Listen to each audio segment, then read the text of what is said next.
राघव चड्ढा की कहानी किसी फिल्मी स्क्रिप्ट से कम नहीं है। 11 नवंबर 1988, दिल्ली। एक साधारण बिजनेस परिवार में जन्मे राघव को राजनीति कोई विरासत में नहीं मिली थी। पिता सुनील चड्ढा बिजनेसमैन, मां अलका चड्ढा गृहिणी। बचपन से ही पढ़ाई में तेज, दिल्ली के मॉडर्न स्कूल से पढ़ाई, फिर दिल्ली यूनिवर्सिटी से कॉमर्स में ग्रेजुएशन। लेकिन असली उपलब्धि तब आई जब सिर्फ 22 साल की उम्र में राघव ने चार्टर्ड अकाउंटेंट की परीक्षा पास कर ली। इतनी कम उम्र में सीए बनना कोई मामूली बात नहीं थी। उसके बाद लंदन स्कूल ऑफ इकोनॉमिक्स से एग्जीक्यूटिव एमबीए और फिर डेलॉयट और ग्रांट थॉर्नटन जैसी मल्टीनेशनल कंपनियों में शानदार नौकरी। लंदन में बसी हुई लग्जरी लाइफ, सब कुछ परफेक्ट था।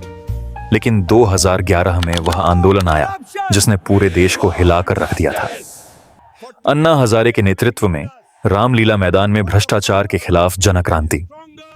राघव इतना प्रभावित हुआ कि उसने लंदन की नौकरी छोड़ दी और भारत वापस लौट आया। रामलीला मैदान में ही उसकी मुलाकात हुई अरविंद केजरीवाल से।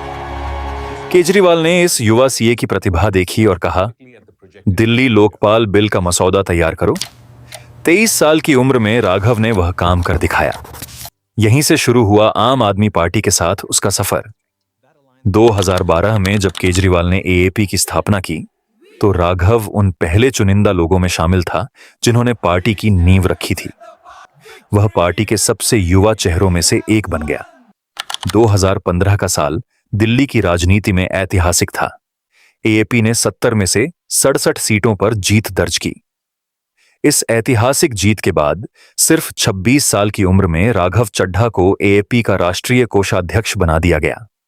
वह पार्टी के वित्तीय ढांचे के आर्किटेक्ट बन गए। 2020 में राजेंद्र नगर से विधानसभा का चुनाव लड़ा और 20,000 से ज्यादा वोटों से जीता। फिर दिल्ली जल बोर्ड के वाइस चेयरमैन बने। लेकिन राघव की सबसे बड़ी छलांग थी 2022 का पंजाब चुनाव। एपी ने पंजाब में 117 में से 92 सीटों पर जीत दर्ज की।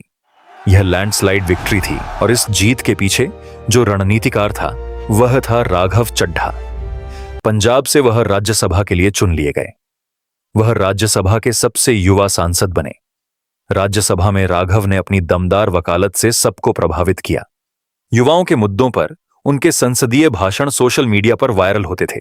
छात्रों पर कर्ज का बोझ, बेरोजगारी, महंगाई, जीएसटी, हर विषय पर उनका भाषण लोगों को झकझोर देता था। जेएनजेड की एक पूरी पीढ़ी ने उन्हें अपना आइकॉन बना लिया था। कई युवा तो उन्हें देश के सबसे बेहतरीन सांसदों में गिनने लगे थे। लेकिन पर्दे के पीछे कुछ और चल रहा था। राघव का कद जैसे जैसे बढ़ता गया, पार्टी के अंदर उनके प्रति ईर्ष्या भी बढ़ने लगी। एएपी के कुछ नेता उनकी बढ़ती लोकप्रियता से खफा थे। आरोप लगने लगे कि राघव केंद्र सरकार के खिलाफ सख्त रुख नहीं अपना रहे हैं। उन पर सॉफ्ट पीआर करने का आरोप लगा। कहा जाने लगा कि वह पार्टी के एजेंडे से हटकर अपनी अलग पहचान बना रहे हैं। 2024 में जब केजरीवाल जेल में थे तब भी राघव की चुप्पी ने कई लोगों की भौहें खड़ी कर दी थीं। फरवरी 2026 में पंजाब के मुख्यमंत्री भगवंत मान ने उन्हें अपनी सलाहकार परिषद से हटा दिया और फिर आया 2 अप्रैल 2026 का दिन। एपी ने राघव चड्ढा को राज्यसभा में डिप्टी लीडर के पद से हटा दिया। उनकी जगह पंजाब के एमपी अशोक मित्तल को बनाया गया। पार्टी ने यहां तक कर दिया कि राज्यसभा सचिवालय से कहा गया कि राघव को एएपी के कोटे से बोलने का समय न दिया जाए, यानी उन्हें प्रभावी रूप से चुप करा दिया गया।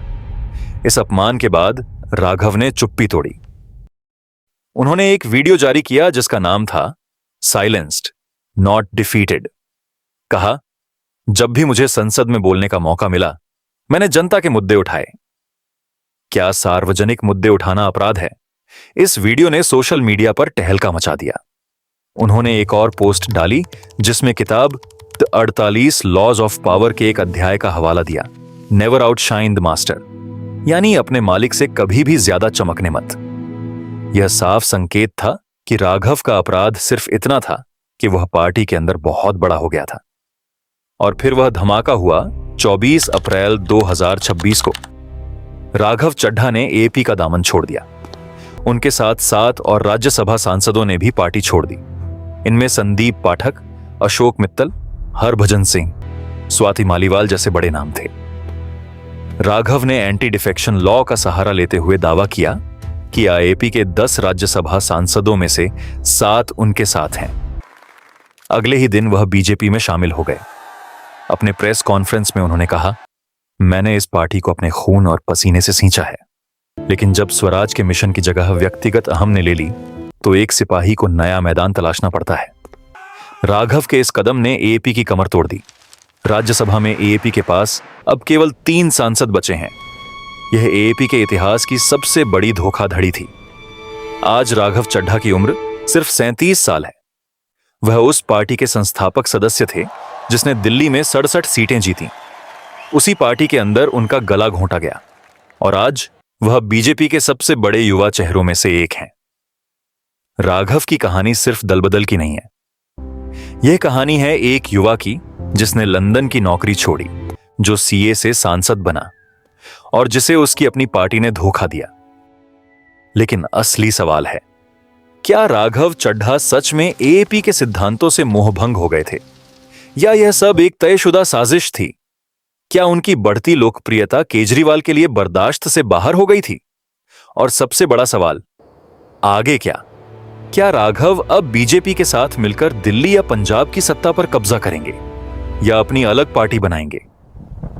ये सवाल आज भी हवा में तैर रहे हैं और इनके जवाब शायद आने वाले कुछ ही महीनों में साफ हो जाएंगे।